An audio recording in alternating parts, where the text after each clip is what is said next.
안녕하세요. 네, 안녕하세요. 반갑습니다. 프라임법학원 간편 문제풀이 중급 시간입니다. 오랜만입니다. 초급편 지나고요. 벌써 2주가 지났네요. 중급편이 이제 시작이 되었습니다. 초급편을 열심히 풀어 오셨을 것이고, 그리고 이제, 중급편이 시작이 되었는데요. 어떻게 공부는 많이 좀 하셨는지 모르겠네요. 중급편이 초급편보다는 좀 많이 어렵죠. 많이 어렵습니다. 많이 어렵고, 특히나 이제 배점 차이가 많이 난다는 것 자체가 사실 어려운 부분이 큽니다. 20점짜리 푸는 거랑 40점짜리 푸는 거는요, 2배 어려운 게 아니라 2의 2승으로 어려운 거거든요. 4배 정도 어렵습니다. 그래서 여러분들께서 이제 큰 배점 문제를 분석을 하고 그 큰 배점 문제를 이제 답안지에 머릿속에 담은 상태에서 답안지에 쭉 이제 써 나가야 되는 것이죠. 그런 부분들을 이제 연습을 하면서 정말 기초적인 산식을 연습하는 것이 초급편의 과제였다 한다 그러면요, 중급편은 이제 조금 더 응용을 하고 기본 산식은 너무도 당연히 잘 구사를 하셔야 되고요. 기본 산식을 바탕으로 해서 조금 더 큰 문제, 어려운 문제, 응용 문제를 풀어나가는 실력을 이제 키워나가는 단계가 되겠습니다. 네, 그래서 오늘 이제 1회차가 이제 시작을 하겠고요. 잘 아시다시피 수업 방식은 잘 아실 겁니다. 그래서 강의 계획서 보시면 이제 여러분들께서 7시에 오셔서 8시 10분까지 문제를 푸시잖아요. 70분입니다. 그리고 배점은 60점이고요. 60점. 10분 더 드리고, 그 60분 동안 70분 동안 푸는 여러분들의 문제는 뒷장 넘기시면 이제 진도가 정해져 있죠. 그래서 이 진도에 맞춰가지고 그대로 진행하도록 하겠습니다. 10회밖에 되지 않습니다. 중급책 역시 배점이 한 1500점 정도 되거든요. 그 1500점을 이제 10회 만에 나가야 되니까 한 번에 150점 정도 진행을 하게 되고요. 일주일이면 300점입니다. 아마 수업 준비만 하기에도 빠듯한 시간이라서 여러분들께서는 사실 중급편 책 자체를요, 미리 좀 풀어 놓으셨어야 되는 부분입니다. 그래서 우리가 지금 4월달부터 기본 강의 시작하고요. 그리고 지금 벌써 9월, 10월이 됐잖아요. 이제 12월이 지나고 1월이 되면 이제 정말 이제 본격적으로 이제 어려운 문제를 풀어야 되는 이제 시기가 오거든요. 그 전까지 이제 이겨내야 될 단계 중에 하나가 되겠습니다. 11월부터는 기출을 풀게 되고, 그렇죠? 12월까지 마무리를 하게 되거든요. 그러면 이제 10월까지는 다 끝나야 되는 거잖아요. 계산상으로. 그래서 중급편에 대한 내용은 이렇게 진행한 걸 보시면 되겠습니다. 조금 참고로 말씀드리면, 원래 이 중급편 책은요, 초급편 책과 하나였습니다. 3000점짜리 하나의 책이었거든요. 원래는 한 4000점 정도 되는 책이었는데, 제가 이 책 선배한테 받을 때, 이 책이 한 20년 이제 가까이 넘었겠네요. 제가 받을 때만 해도 10년 정도 됐었으니까, 이제 20년 정도 됐는데, 제가 10년 동안 써오면서 이제, 한 번 처음 개정할 때는 선배 말 듣고 그대로 개정했다가, 두 번째부터는 제가 쪼갰습니다. 그래서, 3000점, 4000점 푸는 게 한 해독이 너무 오래 걸리잖아요. 그러니까 풀다가 이제 뒤를 또 포기하게 돼버리니까 제가 좀 쉬운 문제를 초급편으로 보내고 조금 어려운 문제를 중급편으로 보냈습니다. 그 말인즉슨 중급도 역시 기초인 책이거든요. 기초인 책입니다. 그래서 초급과 중급을 바탕으로 여러분께서 열심히 풀이해 주시면 사실 그래요. 특히 직장을 병행하시는 이제 수험생분들께서는 시간이 많이 없기 때문에 뭔가 공부를 좀 줄이고 싶어 하시는 수도 있잖아요. 그러면 초급이랑 중급만 풀고 시험장 가셔도 된다고 제가 말씀드려요. 그 정도로 이제 기초가 중요한 부분이 되겠습니다. 중급편 10회 진행하는 동안 열심히 여러분들께서 공부하셔가지고요.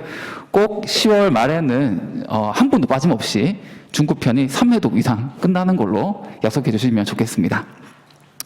자, 이렇게 하고요. 권장 해독은 5회독입니다. 5회독. 최소 3회독인 거예요. 최소 3회독. 또 3회독만 하실까봐 걱정이라서 말씀드렸는데. 자, 그렇게 되고, 뭐, 여러분들께서 이제 여기 그 학원에 오실 때 필요하신 거는 사실 펜이랑 그 다음에 계산기밖에 없어요.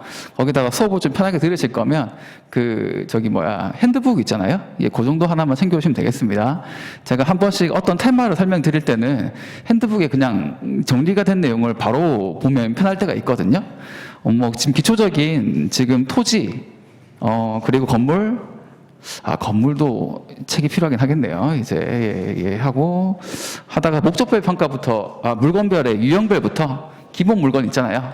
아파트 넘어가서 그 뒤에부터는 어떻게 여러분들께서 산식이 또 약간 정리된 산식을 또 보면서 수업 듣는 게 편할 수도 있기 때문에, 다른 것보다는 이제 챙겨오시려고 한다면 핸드북 정도만 챙겨오시면 좋을 것 같습니다. 자, 이렇게 말씀드리고, 그리고 상담도 또 진행해야죠. 예. 여러분들 초급할 때 한 번씩 저랑 같이 앉아서 얘기했잖아요. 예, 중급도 할 겁니다. 예, 뭐, 한 번도 피해갈 수가 없습니다. 그래서, 초급 때 저랑 같이 얘기했었던 답안지를 같이 이제 그 형식이라던가 공부 방향 같은 거 같이 얘기 많이 했었잖아요. 그거를 한 번 더 체크를 하고 답안지 확인하는 시간 갖도록 하겠습니다. 뭐, 이번 주는 좀 너무 이르니까 제가 다음 주부터 해가지고요. 역시 이제 명단 보면서 한 번씩 그 9시 반 넘어가지고 뭐 커피 한잔 하면서 이제는 뭐 그렇게 엄청 할 얘기가 엄청 많지는 않거든요. 제가 답안지를 받았기 때문에 답안지를 이제 처음 제가 봤을 때랑 그 다음에 중급 때도 직접 한번 같이 보면서 얘기도 하고 기출 때도 또 볼 거예요. 보면서 이제 성장하는 모습을 보면서 제가 이제 체크를 조금씩 해드릴 테니까 그 시간 갖도록 하는 것도 이제 생각해 두시기 바라겠습니다. 자, 여기까지 해서 오리엔테이션 가졌고요. 이제 문제 설명을 하도록 하겠습니다. 자, 오늘 첫 시간, 화폐 시간 가치와 토지 문제였고요. 화폐 시간 가치는 여러분들이 이제 뭐 엄청 편하게 잘 하실 테니까 오늘 두 문제 전부 다 토지로 구성을 했습니다. 자, 문제 1번 토지 사방법입니다.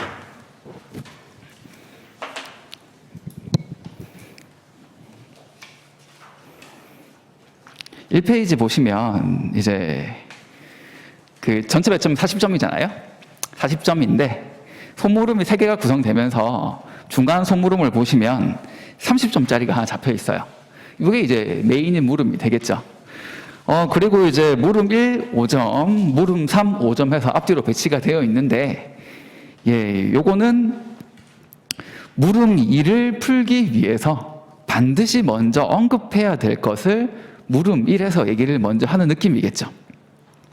무적상 확정 원래 해야 되는 거 맞잖아요. 대상불가는 확정을 해야 평가를 하지. 너무 당연하게 해야 되는 건데 손물음으로 다시 한번 드리면서 여러분들께서 구체적으로 좀 잘 써보시는지 한번 물어봤습니다.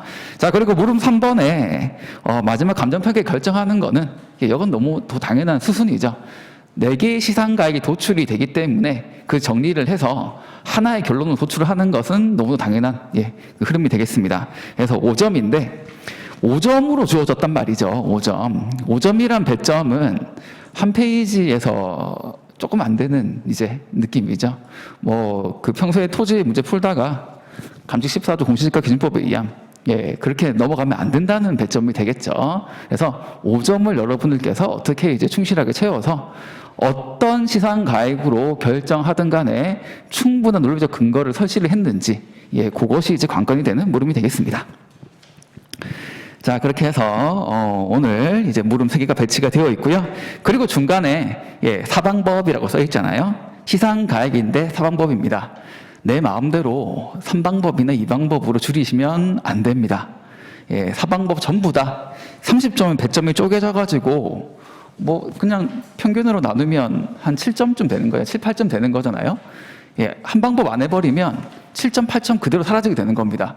이렇게 물음 2가 구성이 되면 반드시 3방법을 형식이라도 다 보여주셔야 돼요. 시간이 아무리 없더라도요. 그래야 1점, 2점 기본 배점이라도 받죠. 아예 안 쓰면 그냥 방점이거든요.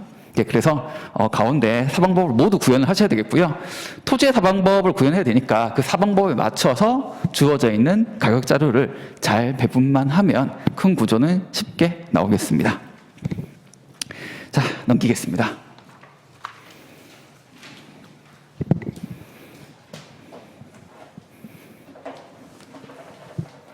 자,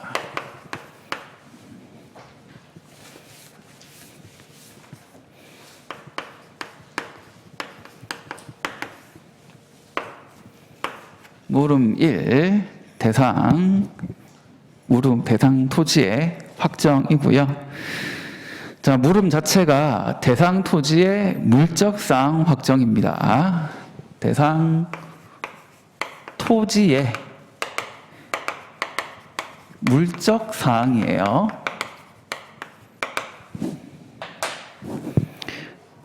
예, 물음은 정말 정확하게 읽어야 되죠. 예, 토지만 평가한다는 게 뭐 너무 당연하지만 오늘 문제에서는요. 예, 당연하지만 우리가 시험장에서는 토지가 나올 건지 복합번호 나올 건지 제대로 읽어봐야 되는 거잖아요. 그래서 꼭 꼼꼼하게 읽어보셔가지고 토지만 확정하면 되는구나라는 것 하나고요. 그리고 그 토지의 물적사항입니다. 물적사항과 대비되는 거는 가장 큰 거는 이제 법적사항이고, 법적사항 중에 감정평가에 필요한 것은 사실 거의 대부분이 공법적사항이죠. 용도지역이라던가 용도지구 구역, 도시군 계획시설 조촉이라던가 이런 것들은 확정할 필요가 전혀 없다는 얘기입니다. 그래서 물적인 것만 확정을 하시면 되는 것이 되겠고요. 자, 이렇게 2페이지랑 3페이지 보시면 뭔가 많이 써 있는데 그림이 나오는 문제라고 하면 그림에서 답을 무조건 찾아야 됩니다. 출제위원 분들이 저기 디자인 하시는 분들이 아니거든요. 이런 그림도요. 지금 제 책도 보면 좀 허접하잖아요. 그렇죠? 허접한데 요것도 제가 그리려면 한참 걸려요. 실제 시험에서 여러분들께서 그림이 만나면 그 그림은 출제위원이 정말 고생을 해서 만들어 온 거거든요. 그러면 거기 힌트가 있을 수밖에 없습니다. 그냥 뭐 예뻐 보이기 위해서 그림을 주는 경우는 그냥 없는 거예요. 그래서 문제 안에서 그림이 나온다 그러면, 지도가 나온다 그러면, 위치도 같은 게 나온다 그러면 반드시 그것은 이제 논점이 되는 자료를 보시면 되겠고, 오늘 내용을 보면 그림을 바로 보면요 12m 도로 하나랑 8m 도로를 끼고 있는 뭔가 세장형의 혹은 가장형의 태필지에 토지가 있습니다. 그럼 이거 딱 그거잖아요. 이것만 봐도 그냥 이거 개별 필지로 보면 뭐 장방형의 한 면을 끼고 있거나 이렇게 되는 건데, 뭐 101번지가면 이제 뭐 각지가 되겠지만 1단지로 보면 정방형이 되는 거고 무조건 중로각지인 거잖아요. 이거 묻는 거죠, 바로. 이거 바로 묻는 거예요. 그런 측면에서 이제 뒤로 쭉 넘어가면, 자, 개별 요인 자료 먼저 봐야 되죠. 8페이지에 자료 9번입니다.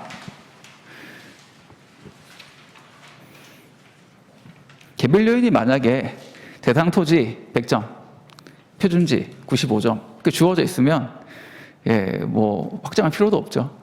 그런 문제는 뭐 사실 안 나올 거고요, 사실.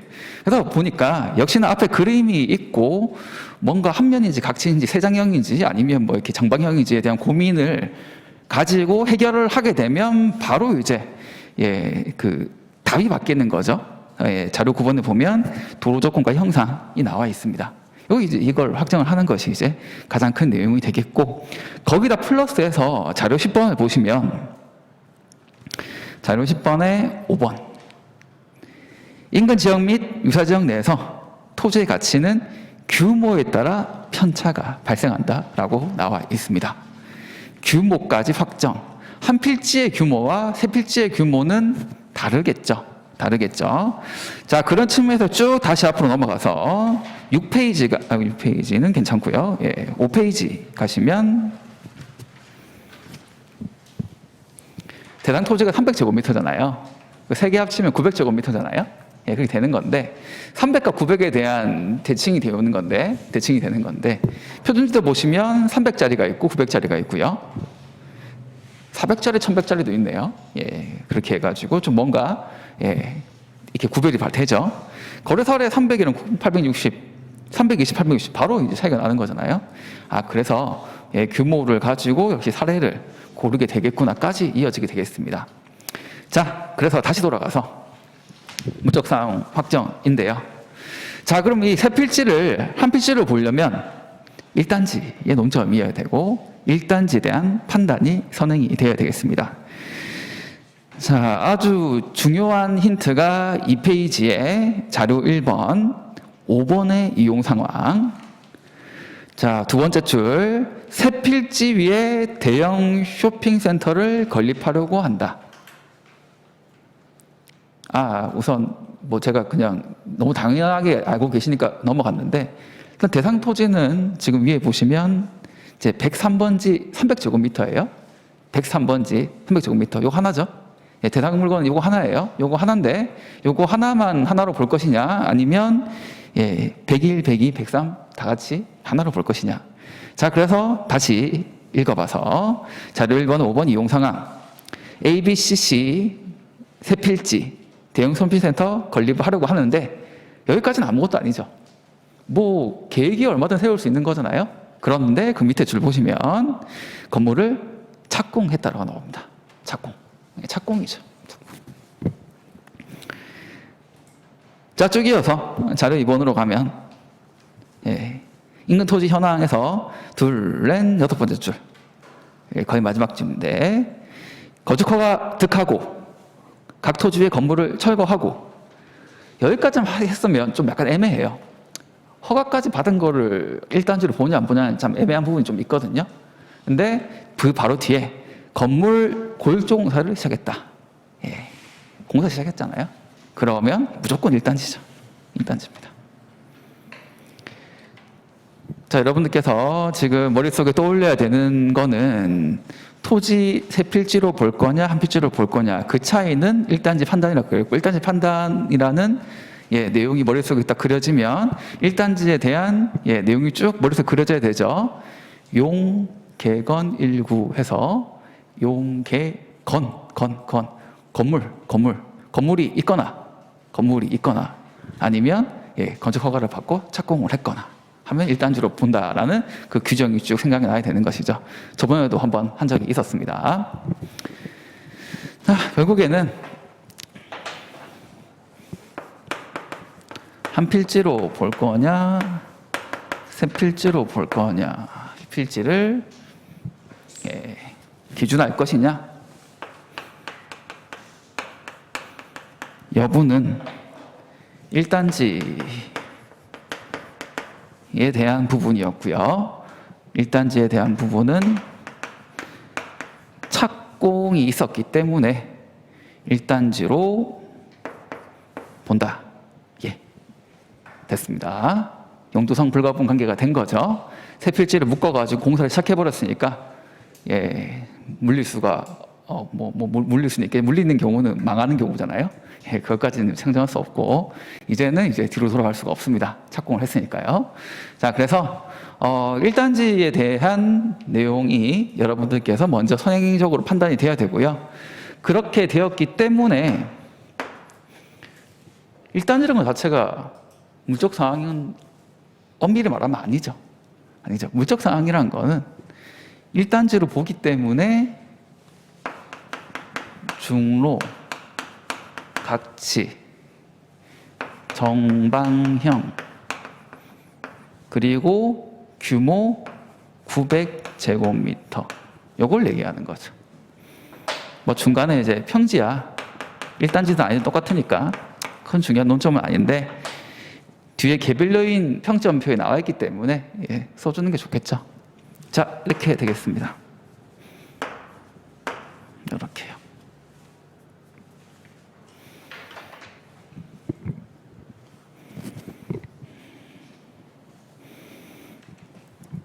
(3페이지로) 가시면 그림, 자, 12m 도로 중로, 8m 도로 소로 두 개를 꼈으니까 중로 각지고요. 주된 도로는 위쪽에 12m 도로가 되고 그 방향으로 보았을 때 101, 102, 103번지 가로 30, 세로 30 해가지고 정방형 되겠습니다.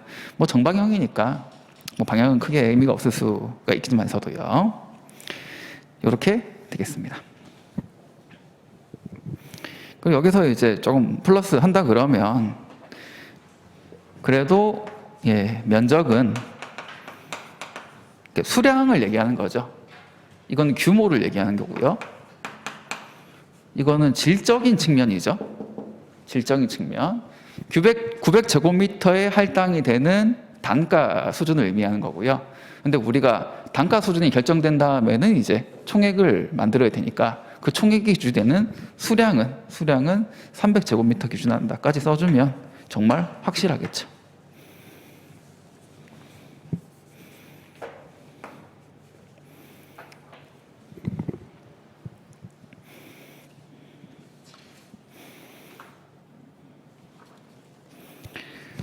이왕 본 김에 가격조사 완료일 하나 볼까요? 이 페이지의 중간에 가격조사 기간 이렇게 나와 있는데 23년 6월 21일부터 6월 27일까지 23년 6월 30일부터 7월 4일까지 여기서 또 8월 1일부터 8월 15일까지 쭉 계속 나와도 우리가 결정할 것은 가장 마지막 날짜죠.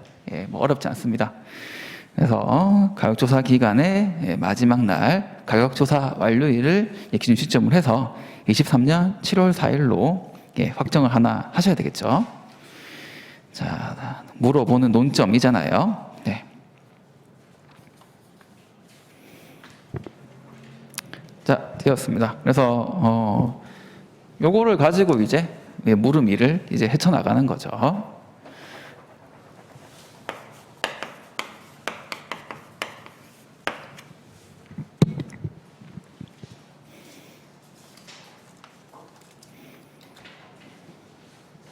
물음 2. A씨 소유 부동산을 감정평가 사원법에 의하여 각각의 시상가액을 산출하시오. 계속 A씨 얘기 나오고 뒷장에 가도 대상물건 A씨 나오잖아요. A씨 거 평가하는 겁니다. 우리가 문제를 풀고 이제 또 만나기 때문에 당연하게 생각하겠지만 어떤 문제를 만나게 되면요. 이걸 다 평가하는 건지 한 개만 하는 건지 헷갈리는 경우도 많이 있거든요. 그럴 때는 항상 주어진 문구 잘 꼼꼼하게 보셔야 되겠습니다.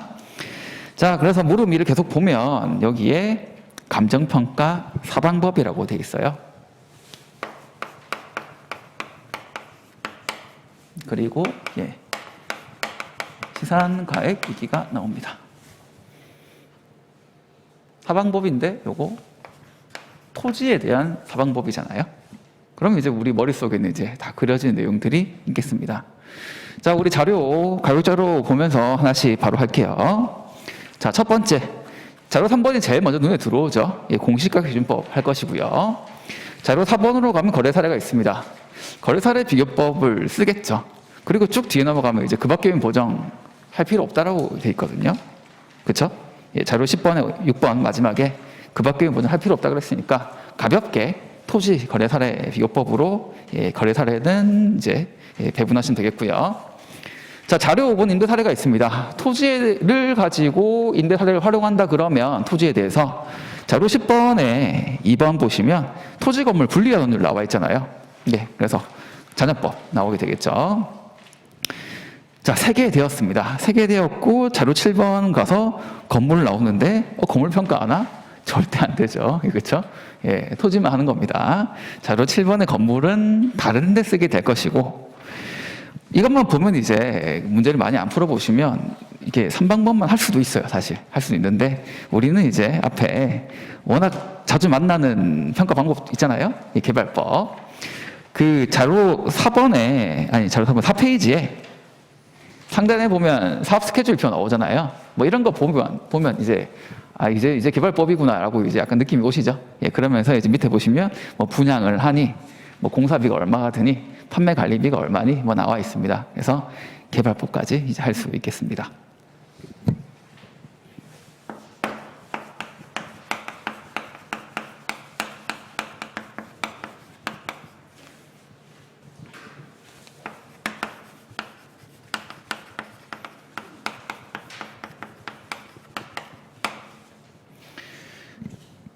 여기까지는 좀 순서대로 오는 게 좋은 것 같아요. 여기까지는요. 왜냐하면 어쨌든 이건 주된 방법이고요.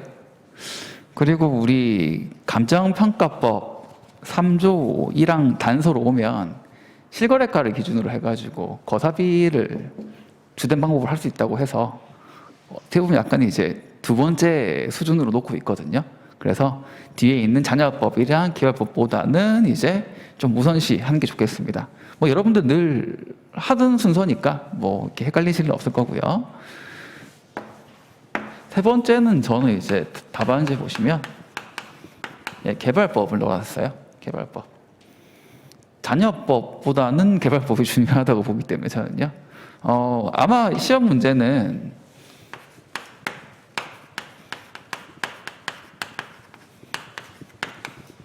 잔여법은 이제 뭐 안에 안 나올 겁니다. 예.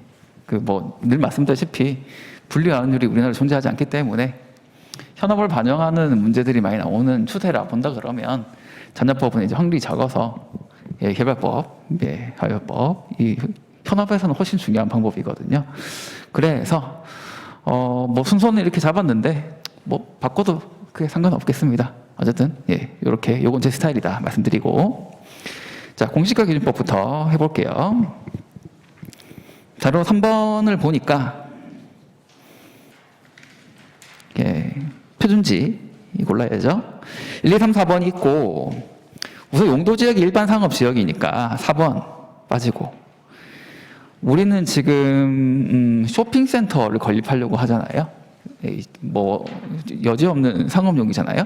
그래서 주상복합인 1번 빠지게 되겠고, 그럼 2번과 3번인데 아까 이제 규모가 어쩌고 나왔잖아요. 그래서 2번이 빠지겠고 3번 남겠습니다. 2번은 한 필지일 때 유사한 규모죠. 세 필지를 1단지로 보는 경우에 있어서 유사한 거는 3번이 되겠습니다.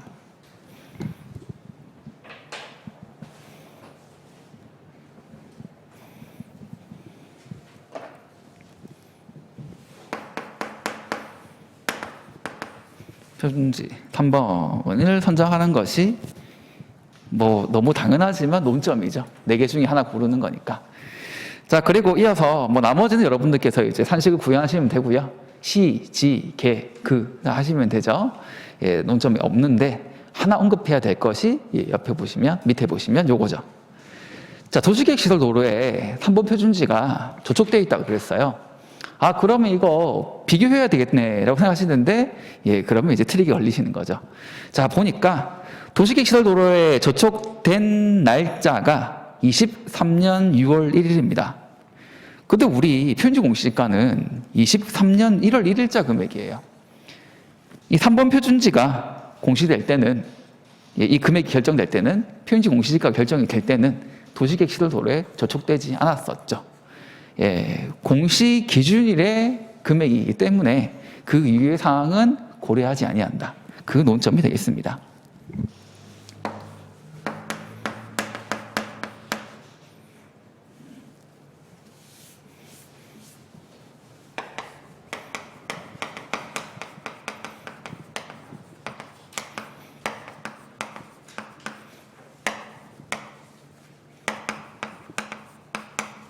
요게 논점입니다. 뭐 그 금액에 영향을 주지 않지만 언급을 해야 득점을 할 수 있게 되겠습니다. 자, 되었고요. 자, 바로 이어서 자 4번 거래 사례입니다. 자, 거래 사례 뭐 다른 부분보다 이제 면적 부분이 문제가 되었고, 거래 사례 1번 300, 거래 사례 2번 860이니까 320짜리는 배제하고 860인 2번으로 선정하셔야 되겠습니다. 거래 사례 2번 먼저. 거래 사례 2번의 논점은 사실 없다고 봐도 돼요. 뭐 굳이 뭐 한다면 배분법이죠. 건물 배분을 해서, 건물이 같이 거래됐으니까 배분을 해서 남은 금액을 토지 금액으로 보고 비교를 쭉 하시면 되겠습니다. 자료 7번에 거래 사례 2번에 대한 건물을 구할 수 있는 자료가 나와 있죠. 이걸로 이제 하시면 되겠습니다. 네, 넘어가겠습니다. 자, 그 다음 이어서 자 임대 사례, 임대 사례가 나오네요. 계열법 먼저 하죠. 개발법. 앞으로 가겠습니다. 개발법. 죄송합니다. 임사비 먼저 하죠. 쉬우니까. 임사비가 아니라 임대사례 먼저 보죠. 예. 전환법 요거 먼저 하겠습니다. 자, 임대사례 1번, 2번 역시 고르도록 되어 있잖아요. 하란을요. 그래서 보니까 둘 다 되는 것 같은데 근데 조금 더 꼼꼼하게 보면 임대사례 1번은 임대사례의 시점은 임대기간의 초일이잖아요. 그런데 그러면 이제 임대기간의 초일부터 대상 토지의 기준 시점까지 시점 수정을 해야 되는데 보니까 임대기간이 22년 1월 1일부터네요. 네, 그래서 22년 1월 1일이면 뭔가 시점 수정 될 것 같잖아요, 느낌상.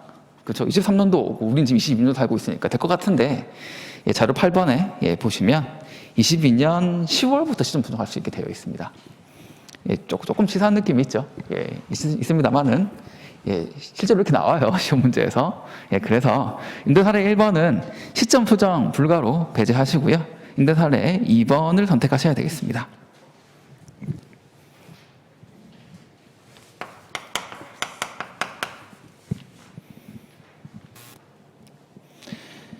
자, 그리고 이어지는 논점들은 논점이라기보다는 쓱 흐름에 따라서 자연스럽게 구하시면 되는 거거든요. 자, 우선 사례 토지 건물 전체의 NOI를 구하고요. 그렇죠? 자, 사례 토지 건물 전체 NOI를 구하고요. 여기서 사례 건물의 NOI를 구해서 사례 토지의 NOI를 배분한 다음에 그걸 쭉 비교해 오면 대상 토지의 NOI가 나오는 것이고 그것을 이제 뒤에 나와 있는 토지 환원율로 환원을 하게 되면 수익가액이 도출이 되죠. 머릿속에 쭉 그려지시죠? 이제는 이런 거는 안 씁니다. 이제 안 써요.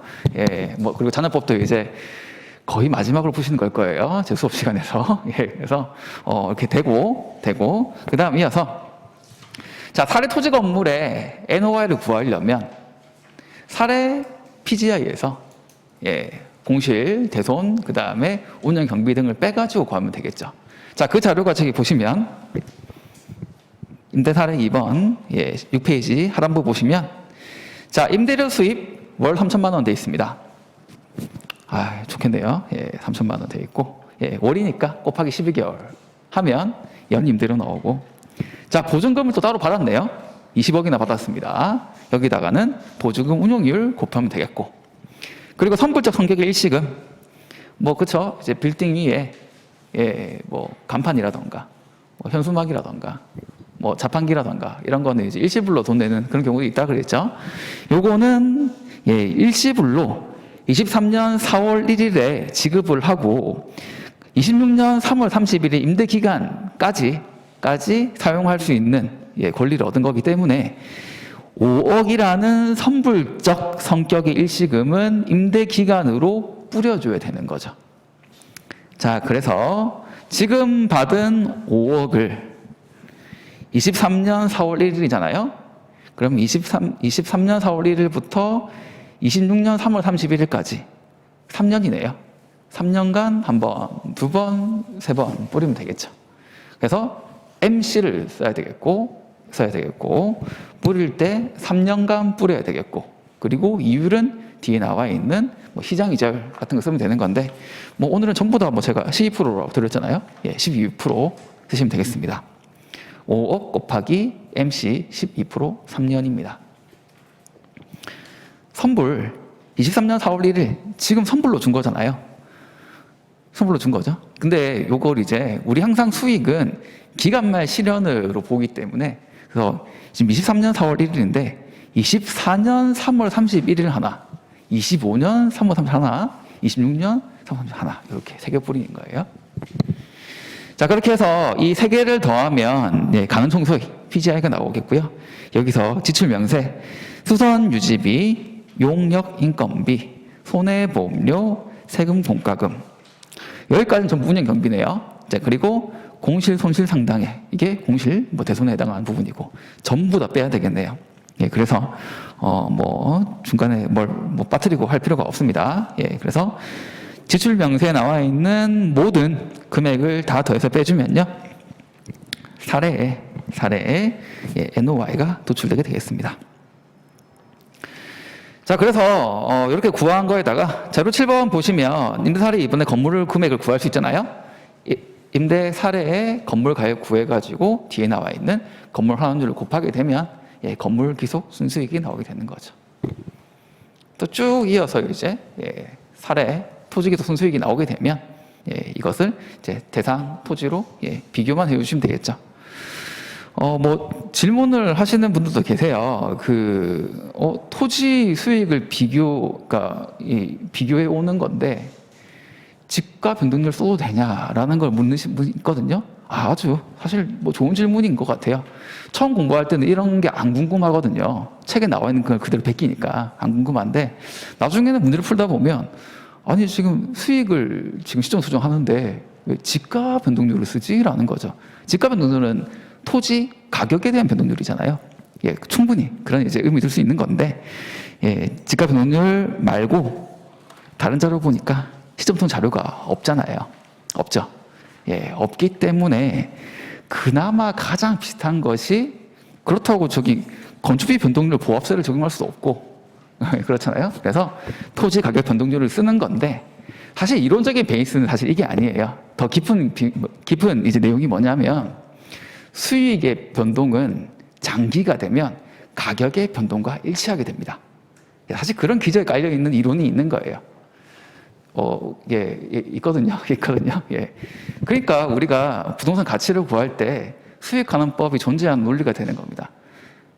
수익을 가지고 집계를 하면 가치가 되는. 그러면 가치와 수익이라는 건 항상 같이 가는 거거든요. 원본에서 발생하는 과실인 것인데 과실은 계속 많이 발생하는데 가치가 없다? 혹은 가치가 되게 큰데 과실이 계속 작다? 이런 거는 사실은 이제 단기적으로 있을 수가 있는 거지만 장기적으로 봤을 때는 그렇지 않거든요. 그래서 그 수익에 대응되는 가액, 바로 직접 하는 법은 바로 나오는 거잖아요. 이런 논리들이 성립을 하는 겁니다. 그래서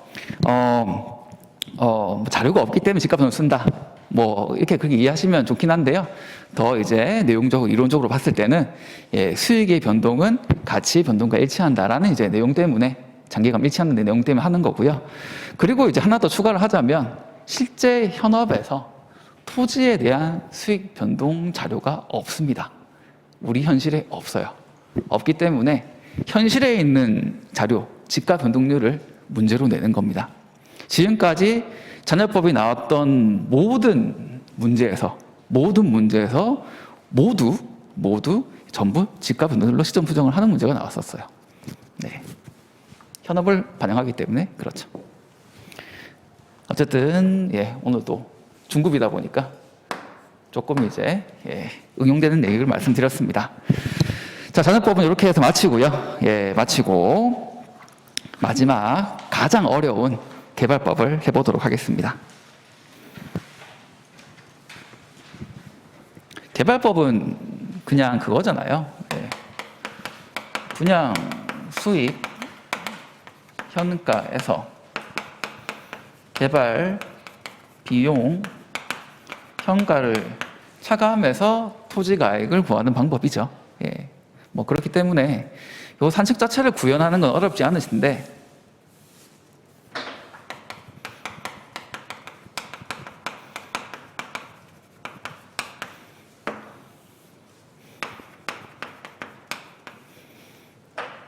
분양 수익과 개발 비용을 구하기 위한 개발 계획을 확정하는 것이 항상 나오는 논점이 되겠습니다. 요거랑 요거 구할 때 특히 개발 비용은 그냥 나와 있는 거 다 곱하기 하고 현금 까는 것밖에 없잖아요. 뭐 조금 추가한다 그러면 개발 비용 같은 데다가 철거비 같은 거 넣어가지고 이제 이거 비용 맞냐 아니냐 하나씩 함정 나오는 것밖에 없죠. 그게 끝이거든요. 분양 수입 평가에 대한 논점이라고 한다 그러면 분양 수입 단가를 구하는 거를 뭐 거래사례 비교법을 한다던가 뭐 이런 것들이 나올 수 있는 부분이 이제 조금 이제 양을 늘리게 되는 부분인데 역시 어렵지는 않습니다. 그런 부분들이요. 뭐 그런 것들 있는 건데 이제 가장 자주 나오는 거는 분양 수입을 측정하기 위한 면적 그리고 개발 비용 건축을 하잖아요. 건축을 하기 위한 이제 건축 연면적 확정 이런 것들이 이제 보다 더 자주 나오는 논점들이 되겠습니다. 자, 그래서 결국 이제 오늘 개발 계획. 특히 이제 면적 확정 부분이 이제 논점이 되는 거죠. 요거 한번 같이 이제 해보겠습니다. 자, 3페이지로 가면 이제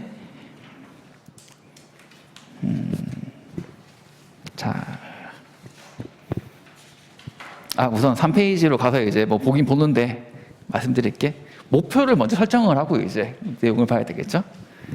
어떤 면적을 확정할 거냐. 뒤에 이제 개발 비용을 책정하기 위해서는 건축공사비 단가는 나와 있는데 면적이 없잖아요. 그래서 연면적 하나 구해야 되는 게 이제 하나 목표가 되겠고, 그리고 이제 앞 B장 넘어가면 이제 분양 수입 단가가 나와 있어요. 나와 있는데 거기다 곱해야 될 분양 면적을 또 구해야 되는 거죠.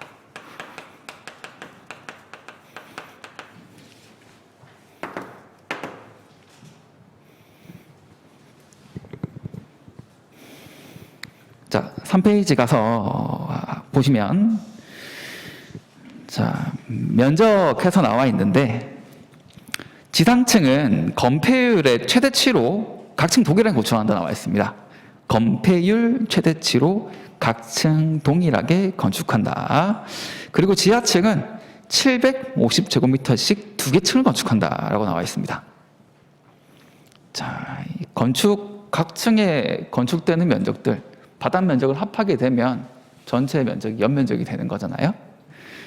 자, 지상층인데, 자, 주어진 내용을 보면 우선 전체 토지가 900제곱미터예요. 전체 토지. 근데 건폐율 최대치로 준다 그랬거든요. 자, 위에 문단 보시면 건폐율 80% 나와 있습니다. 그러면 한 층의 바닥 면적은, 한 개 층의 바닥 면적은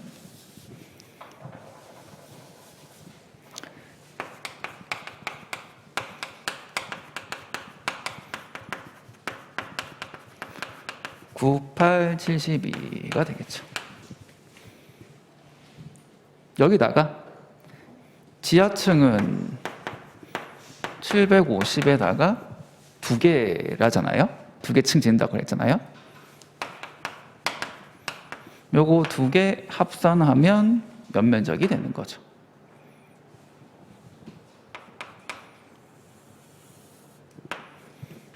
됐죠?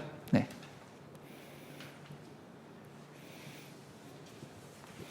자, 그리고 분양 면적입니다. 분양 면적은 뒤에 이제 이어지는 글을 보면, 자, 분양 대상은 지상층만 해당한다. 왜냐하면 바로 위에 지하층은 주차장, 기계실로 쓰니까. 주차장을 분양하거나 기계실을 분양하거나 하지 않잖아요. 그래서 분양 대상은 지상층만 하는데, 자, 각 층 분양 면적은 바닥 면적에다가, 각 층의 바닥 면적에다가 지하층 면적을 배분해서 결정한다 되어 있습니다. 아주 현실적인 내용이에요. 물론 현실적인 내용은 훨씬 더 복잡하긴 한데, 지금까지 이제 기초적인 문제에서는 다 똑같이 짓는다 뭐 이렇게 해가지고, 그리고 뭐 그냥 한 층의 뭐 분양 면적은 뭐다, 아니면 뭐 거기다 몇 프로 곱한다 이렇게 나오는 거잖아요. 근데 그게 아니라 사실 실제로는요, 이렇게 계산이 됩니다. 이렇게 지상층 분양할 때 지하층까지 더해가지고 이제 분양을, 왜냐면 지상층을 쓰시는 분들은 당연히 지하에 일정한 공간을 다 이제 가져야 되는 거잖아요. 주차장도 좀 가져야 되고 공용 부분을 다 가져야 되는 거잖아요. 그 부분들을 지금 내용하고 있는 겁니다. 자, 그리고 분양 면적을 만들 때 전체 층을 한꺼번에 만들 건지 아니면 각 층별로 만들 건지 또 고민을 해야 돼요. 자, 근데 요 딱 표현만 보면 각 층별로 만들어야 될 것 같죠? 그래서 이제 뒤에 보니까, 자, 우선 4페이지에 나와 있는 중간에 분양 계획가 1번을 보시면, 자, 분양 사례 1층에 240만 원이라는 단가가 나와 있습니다. 1층 단가, 1층 단가. 그러면 여기다가 면적을 곱하면 1층의 분양 수입이 나온다는 거잖아요. 그러면 이걸 어떻게 활용하지라는 것인데, 쭉 넘어가서 자료 6번, 7페이지 자료 6번. 층별 효용비 나와 있습니다. 각 층별로 효용이 다르네요. 각 층별로 효용이 다르니까 가치가 다르고 당연히 분양가도 다르게 되는 거겠죠. 그래서 1층의 분양 단가를 기준으로 해가지고 2층, 3층, 4층, 5층, 6층 부분이 별개로 성립을 하게 되겠습니다. 네, 됐죠? 죄송하네요. 각층 바닥 면적인데 저 여기 그걸 안 했네요. 층수를 안 곱했네요. 그렇죠? 어쩐지 허전하더라. 예. 자, 720인데 720만 하는 게 아니라 전체 연면적을 곱하려면 각층 바닥 면적 곱했으니까 여기다가 층수를 곱해야 되는 거잖아요. 각층 똑같이 진다 그랬으니까. 예, 그래서 층수. 자, 위에 보시면 건폐율이 480이라고. 죄송합니다. 용적률이 480이라고 나와 있어요. 용적률.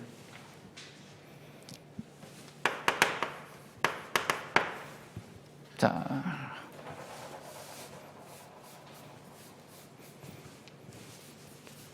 용적률.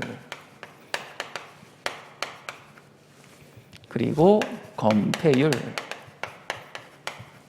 건폐율은 토지 면적이 있을 때 한 층에 최대한 지을 수 있는 면적이잖아요. 그리고 이제 용적률이란 거는 지상층의 전체적인 규모를 결정하는 이제 퍼센트죠. 그래서 각 층별로 동일하게 진다 그러면 대지 면적에다가 80%, 또 80%, 80%, 80%씩 짓는 거겠죠. 1층 80%, 2층 80% 이렇게 쭉쭉쭉 이렇게. 그래서 나누기를 해버리면 6층으로 이렇게 나오는 내용이 되겠습니다. 그래서 720제곱미터 각층 바닥 면적에다가 곱하기 6층을 하게 되면 지상 전체 층의 면적이 나오게 되겠고, 이게 지하 전체 층의 면적인 거니까 다 더하면 전체 연면적이 되겠고, 분양 면적은 지금 각 층별로 구하게 돼 있잖아요. 그래서 층별 효용비도 딱 알맞게 6층까지만 주어져 있네요. 자, 그래서 6층까지 구하는 겁니다. 6층까지 구하는 건데, 각 층 거를 구하는 거죠. 각 층 거. 그래서 여기 각 층의 분양 면적. 우선은 한 층에 바닥 면적이 우선 720이라고 있었고, 주어져 있었고,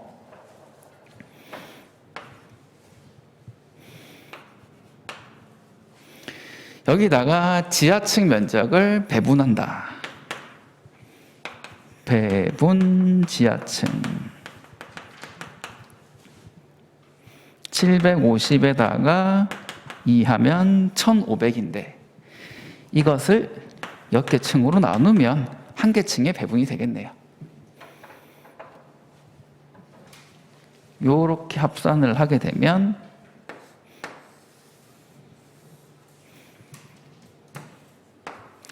각 층의 분양 면적이 나오겠습니다. 자, 그래서 그 240만 원이라는 이 1층의 분양 단가를 기준으로 해서 여기다가 면적을 곱하게 되면 1층의 분양 수입이 나오고요. 이것을 뒤에 나와 있는 층별 효용비로 쭉 전체로 뿌려주게 되면 전체 층의 분양 가격이 나오게 되겠습니다. 어려운 부분이 많네요. 저도 설명이 버벅대고. 자, 그렇게 해서 분양 수입, 그리고 분양 수입을 구하기 위한 분양 면적, 그리고 이제 개발 비용 중 건축 면적, 건축 연면적을 구하기 위한 내용까지 같이 다 설명을 드렸었습니다. 그렇게 해서 이제 면적만 확정이 되면 나머지 내용 구하는 거는 이제 늘 하던 대로 하시면 되는 부분이 되겠고요. 자, 여기까지 이제 내용입니다. 자, 조금 하나 더 설명드릴 게, 이 문제 풀 때, 또 약간 이제 함정인데, 그 개월수 때문에 또 이제, 틀리시는 분들이 생기시죠. 자, 뭐냐면, 자, 4페이지에 보시면, 사업 스케줄이 쭉 나오잖아요. 위에. 지금까지 초급편에서 풀던 문제들은 그냥 있는 개월수 그대로 할인하면 돼버리는데, 여기는 이제 여기 표에 나와 있는 개월수에서 2개월씩을 다 빼야 되겠습니다. 왜냐하면 지금 현재 기준 시점은 1 뒤에 있는 0이 아니라 지금 2와 3 사이에 있는 2가 되는 거거든요. 2개월이 지난 거예요. 지금 착공했다고 그랬잖아요. 착공했다고 그랬습니다. 허가를 받고 착공했다 그랬어요. 그래서 이미 2개월이 흐른 상태거든요. 현 시점이란 거는. 그래서 지금 3부터 시작하는 여기부터 3, 4, 5, 6이 1, 2, 3, 4가 되겠습니다. 3, 4, 5, 6, 7, 8, 9, 10, 11, 12가 1, 2, 3, 4, 5, 6, 7, 8, 9, 10까지 되는 거죠. 그래서 표 밑에 힌트가 주어져 있는 거예요. 상기의 표는 처음 사업 계획 단계에서 계획표다라고 돼 있죠. 그냥 있는 게 아니에요, 이 말이. 다른 문제는 그 말이 없어요. 이 문제만 이 말이 있는 거죠.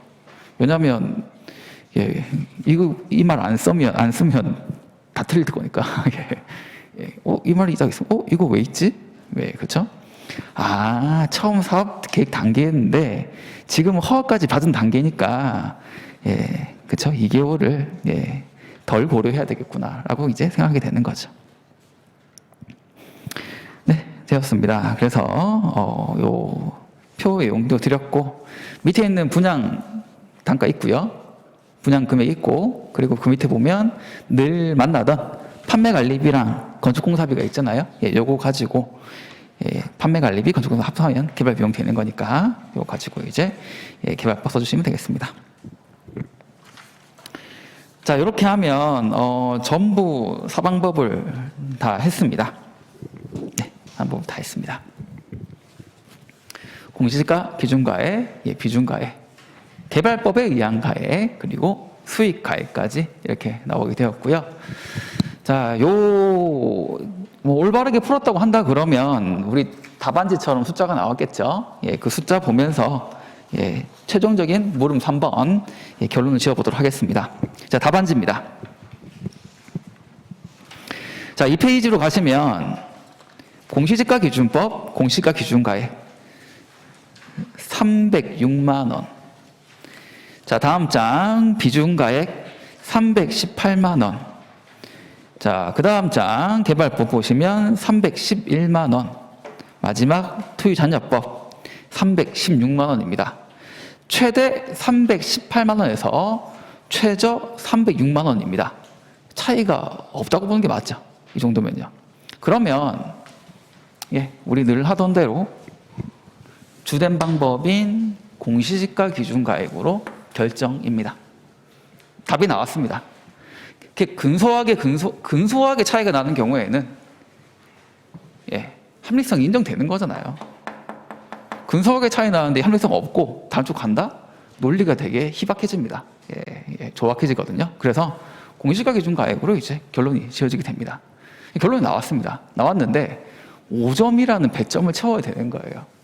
합리성이 인정이 되는데 왜 합리성이 인정이 되냐? 그 내용을 우리가 늘 하던 대로 가격 수준이 유사해서 다른 가액에 의해 주된 방법에 의한 가액이 합리성 인정된다. 그거 하나는 나와야 되는 것이고.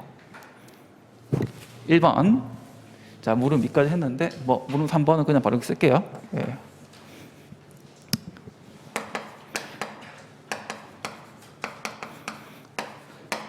시상가액 조정까지 안 가죠. 합리성 검토해서 오늘 끝나게 되는데 주된 방법이 답이 되는 거니까요.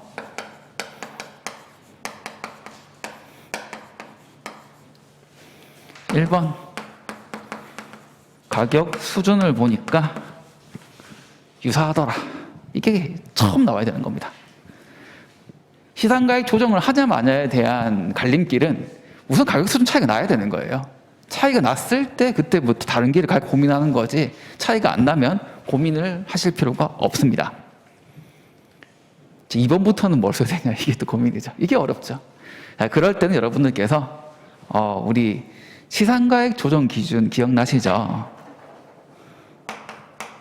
목, 특, 자, 시 요거.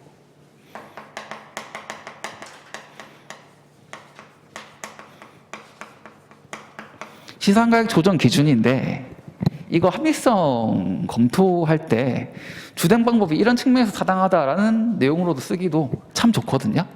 예, 요거 생각하셔야 돼요. 합리성 검토 시상가액 조정 자리에는 목특자시 그냥 바로 떠올리시는 거예요. 감정평가 목적, 대상 물건의 특성, 그리고 자료의 신뢰성, 시장 상황. 여기서 뭔가 공시지가 기준법을 지지할 수 있는 것이 없겠느냐라는 거죠. 자, 오늘 제가 답안지로 구성한 거는 우선은 이제 이 두 번째 대상 물건의 특성 요거. 딴 것보다 지금 개발 중인 땅이잖아요. 개발 중인 땅. 개발 중인 땅이기 때문에 개발 중인 땅에 가장 부합하는 평가 방법은 요거죠. 요거.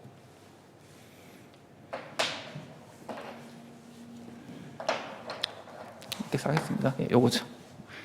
그러면 뭐 그렇다고 해서 얘 쪽으로 갈 건 아니지만 예, 이것을 가지고 뭔가를 만들어야 되는 거예요. 그래서 이제 우연치 않게 쭉 숫자를 보니까 얘랑 얘보다는 얘랑 얘가 더 가까워요. 예, 가장 얘랑 가까운 게 이 금액이거든요. 그래서 개발에 대한 특성을 잘 반영하는 개발법과 비슷하게 나왔기 때문에 맞다라고 이제 하나 할 수 있는 거죠. 하나 있고요.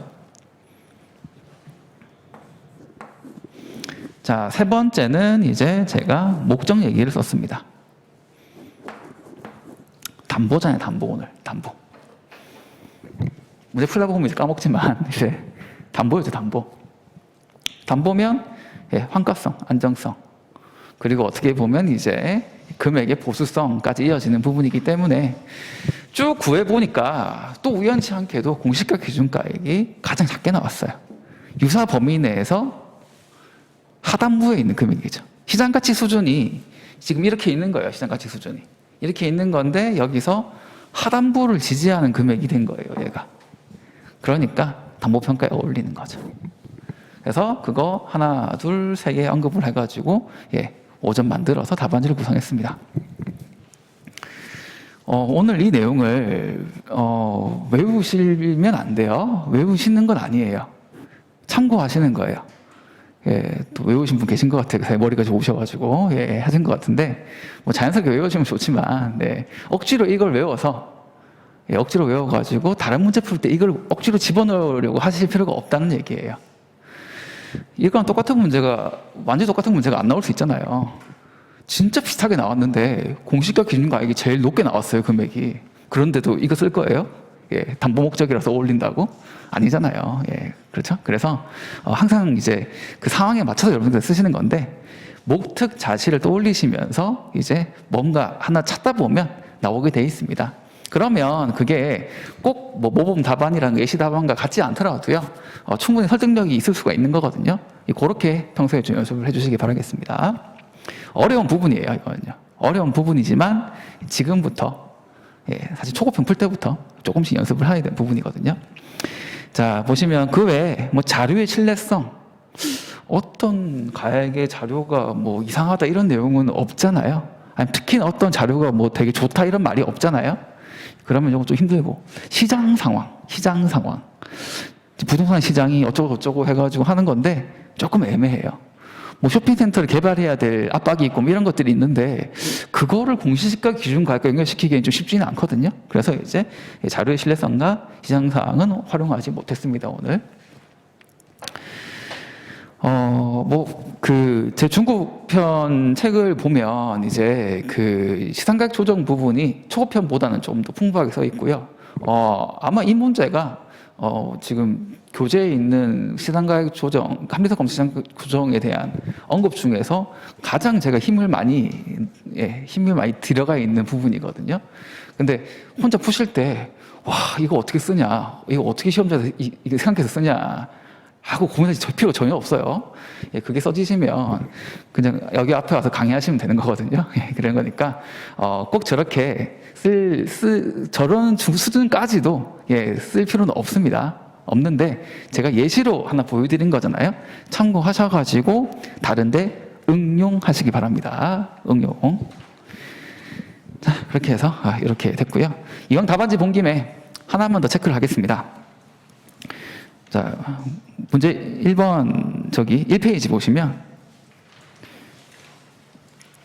제가 그 중급 교재랑 문제도 조금씩 다르게 내지만 조금 다르겠죠. 내지만 답안지도 다르게 쓰잖아요. 특히나 물음 1번의 답안지 사실 이렇게 써야 되는 거예요.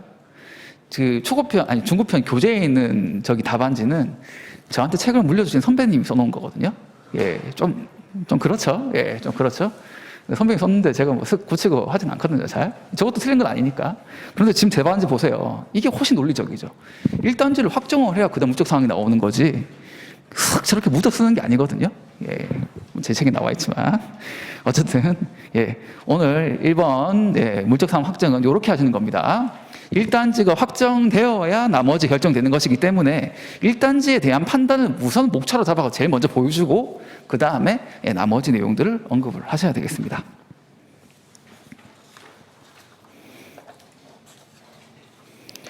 자, 이렇게 됐고, 자, 1번, 1번 했는데 벌써 힘이 다 빠졌죠, 우리 모두. 2번은 간단하게 설명드리고 마치도록 하겠습니다. 문제 2번 가겠습니다.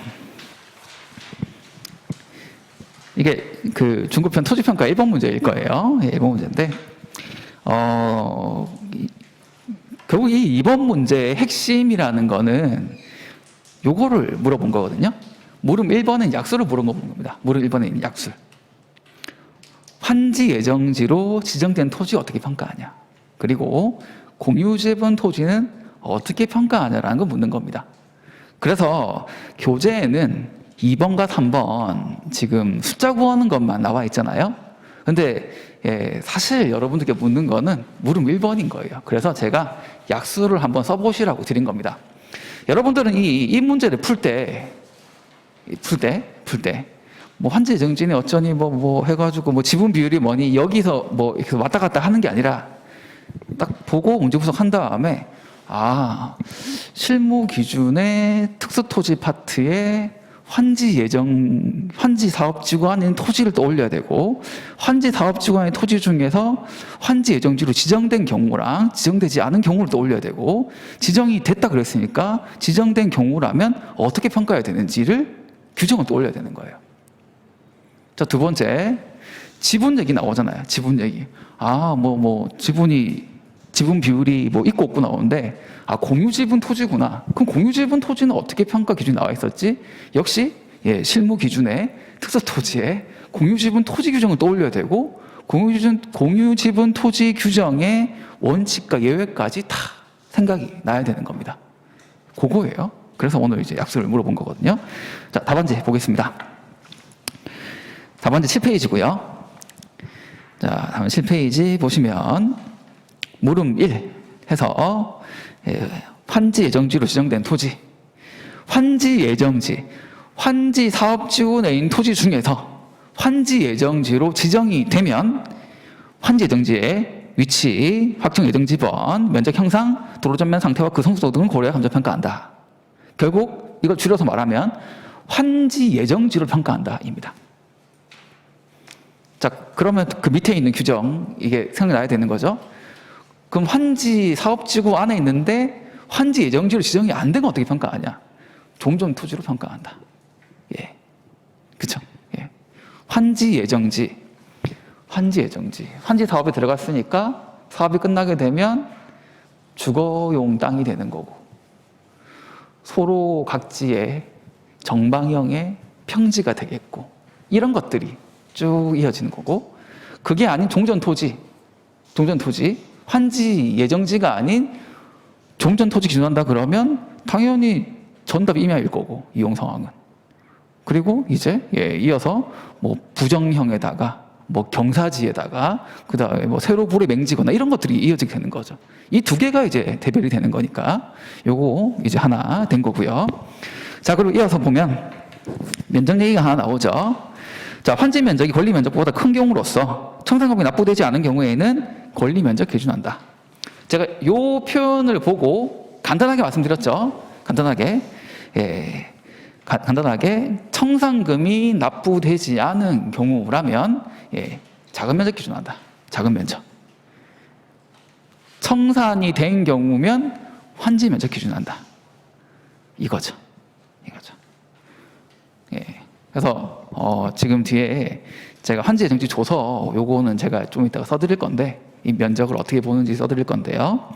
자, 요 방금 규정. 자, 면적 총액을 구하기 위한 면적은 작은 면적 기준한다라고 보는 거예요. 지금 보시면 환지 면적이 권리 면적보다 요게 크다라고 돼 있는데 청산이 되지 않았으면 작은 면적인 권리 면적 기준한다 돼 있는 거잖아요. 요걸 반대 해석을 하면 환지 면적이 권리 면적보다 작은 경우에는 환지 면적 기준한다가 되는 거고, 또 다시 한 번 더 반대 해석을 하면 청산이 됐으면 환지 면적 기준한다 뭐 이렇게 되는 거거든요. 그래서 여러분들께서는 항상 청산이 안 된 문제를 만날 거기 때문에 청산금이 납부되지 않았으면 작은 면적 기준한다라고 보시면 되겠습니다. 네.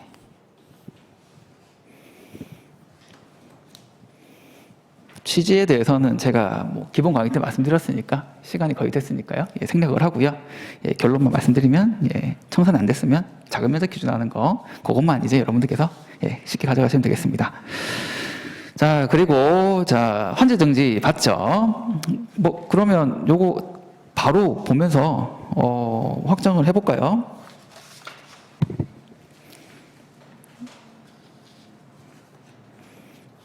자, 자료 1번 대상 부동산이 나와 있습니다. 자, 대상 부동산은 관련 공부를 보니까요. 토지 대장 답 1000제곱미터라고 되어 있습니다. 환지 토지구의 정리사업지구라고 해서 환지사업지구 내인 거는 이제 아까 뭐 문제에서 계속 나오고 있으니까 요거는 뭐 당연한 거고요. 환지 방식의 사업지구 내에 있는데 대상 토지가 지금 토지 대장상으로는 답이라고 되어 있고요. 지목이 답으로 되어 있고 면적은 1000제곱미터인 거예요. 1000제곱미터.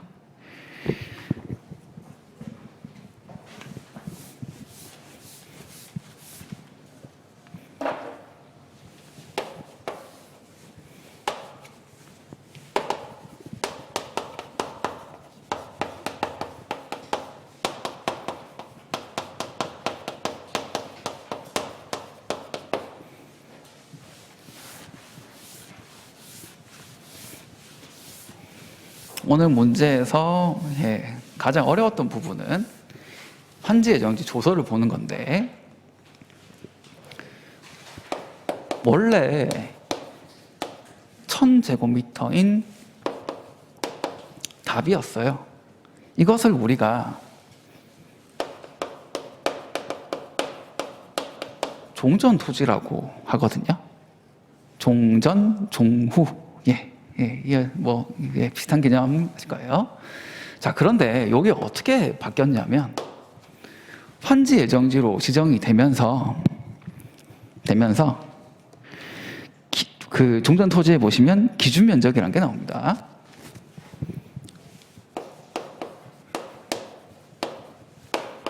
기준 면적이란 게 이렇게 생겼는데 1000 중에서 사업에 포함된 게 420이라는 거예요.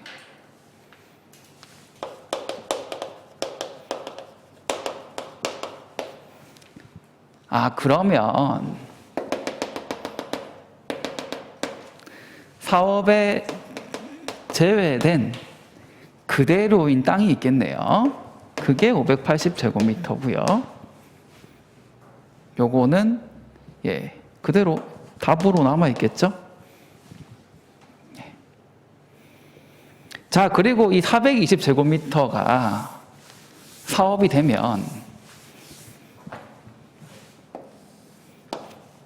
공사를 하게 되면 당연히 감보되잖아요. 면적이 줄어들잖아요.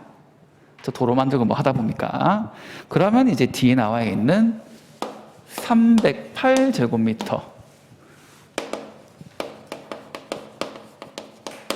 420제곱미터를 넣어서 308제곱미터가 되는 사업이다라는 거죠. 그런데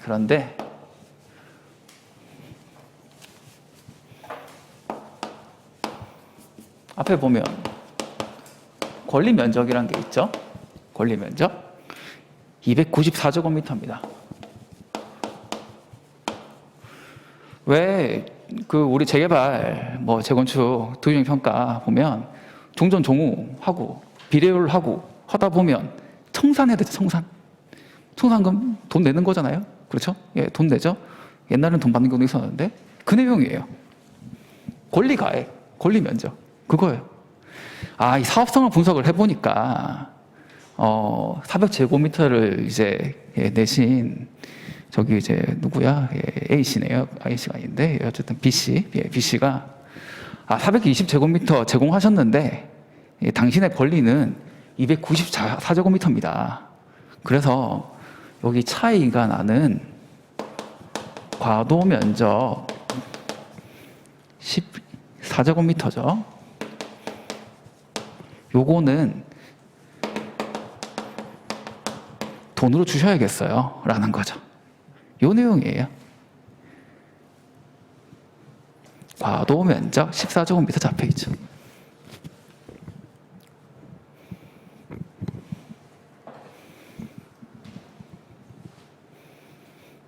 자, 다시 요거는 답으로 존치되었습니다. 요거 하나 확정. 지금 대상 물건 이게 대상 물건이에요. 대상 물건이 환지 예정지만 평가라는 말이 없습니다. 여기 보시면 대상 부동산에서 1000제곱미터가 다 들어온 거예요. 지금 평가로. 거기에서 일부는 환지 예정지가 된 거고 일부는 답으로 남아 있는 거죠. 근데 두 개 있고 과도 면적이란 게 남아 있는 거 보니까 청산이 안 됐네요. 청산. 그러면 요게 답이 되는 거죠. 저 중에 더 작은 거. 어떤 느낌이냐면 왜 맞잖아요. 420을 제공해가지고 308이 되는 사업인데 권리가 294밖에 없어요. 근데 평가를 308 받으면 14제곱미터만큼 B씨가 과다하게 평가받는 거잖아요. 본인 권리가 14제곱미터는 없는데 청산금을 내야 308을 온전히 다 받을 수가 있는 건데 308 중에 일부만 가지고 있는 느낌입니다. 지금요. 그래서 청산이 안 되었으면 돈을 아직 안 냈잖아요. 안 됐으면 요거 기준 평가하는 거예요. 근데 반대의 경우라면 물적으로 308밖에 안 남는 땅인데 그보다 더 크게 평가한다? 예, 평가가 아닌 거거든요. 예, 그렇죠. 그래서 환지 면적이 한도가 됩니다. 자, 그리고 청산됐으면 14제곱미터 여기 붙겠죠. 그럼 똑같아지잖아요. 그렇죠? 환지 면적을 평가하는 거 똑같은 거죠. 예, 그래서 약간 그런 말씀 드린 거예요. 자, 그래서 우선 종전 토지 나와 있는 답이 되는 거 그리고 요거는 당연히 환지 예정지로 평가해야 되는 거죠. 자, 그래서 다음 장 넘어가시면 자료 3번, 4번, 자료 4번 그래서 표준지가 2개 나와 있고 답 표준지 1번, 표준지 2번 주고요. 해가지고 둘 다 평가해야 되겠습니다. 자, 나머지 내용들은 간단하게 그냥 평점으로 나와 있어요. 예, 그거는 배점의 한계도 있고 해가지고 이렇게 되어 있는 건데, 예, 조금 더 어려운 문제라면 당연히 종전 토지 답 현재의 개별 특성이 나와 있을 것이고, 환지 예정지로서의 개별 특성이 아까 나와가지고 어느 특성을 어느 쪽으로 보내냐가 역시 논점이 되는 거죠. 어려워지게 되면 거기까지 생각하셔야 됩니다. 오늘 문제는 사실은 시작하자 만 느낌이에요. 그냥 시작하자 만 느낌. 원래 본격적으로 하면 개별 요인까지 다 확정을 해가지고 그렇죠. 개별 요인 부분에서도 이제 그렇죠. 변별력이 발생시키는 문제를 만들어야 되는 건데 오늘은 이제 훨씬 더 쉬운 문제가 되겠습니다. 자, 그렇게 해서 두 개 다 평가하면 전체 총액이 나왔고요. 거기서 이제 공유지분 토지에 대한 규정이 적용되는 것이죠. 자, 우리 답안지 7페이지 다시 가시면 자, 가장 아래쪽에 자, 공유지분 토지에서 나와 있는데 원칙은 전체 가액의 지분 비율 적용해서 평가한다. 오늘 여기서 끝이에요. 자, 그래서 물음 2번은 전체 가액에서 B씨의 지분 비율이 780분의 250으로 정해져 있으니까 그대로 가시면 되겠고요. 물음 3번은 지분 비율을 모른다. 그러면 이제 우리 민법까지 가가지고 우리 1차 때 배우니까 지분 비율은 균등한 것으로 추정한다라는 거죠. 민법 총칙에 나와 있습니다. 답안지에 민법 조문까지 적혀 있는데 안 외우셔도 돼요, 사실. 안 외우셔도 되는데 결국 이제 내년 되면 다 외우고 계시더라고요, 다들.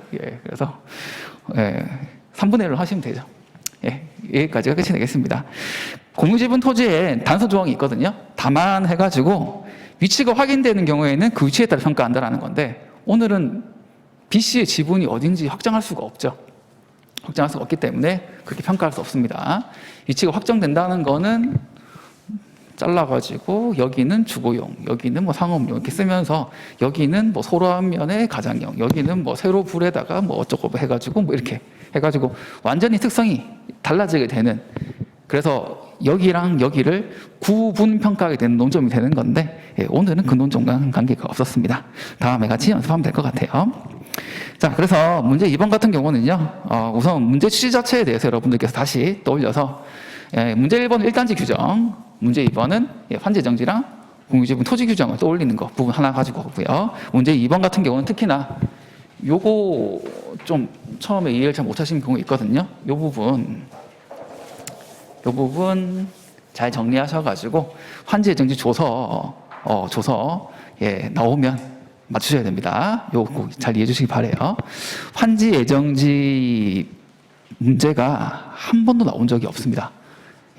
특히나 조서를 묻고 실제로는 이 조서에 따라 가지고 환지 예정지 도면까지 주어지는 문제까지 나올 수도 있거든요. 아주 중요한 부분이니까 잘 정리 부탁드리겠습니다. 자, 그렇게 해서 오늘 첫 시간 이렇게 마무리하겠고요. 목요일 날 또 이제 좋은 문제로 찾아뵙도록 하겠습니다. 오늘 고생 많으셨습니다. 감사합니다.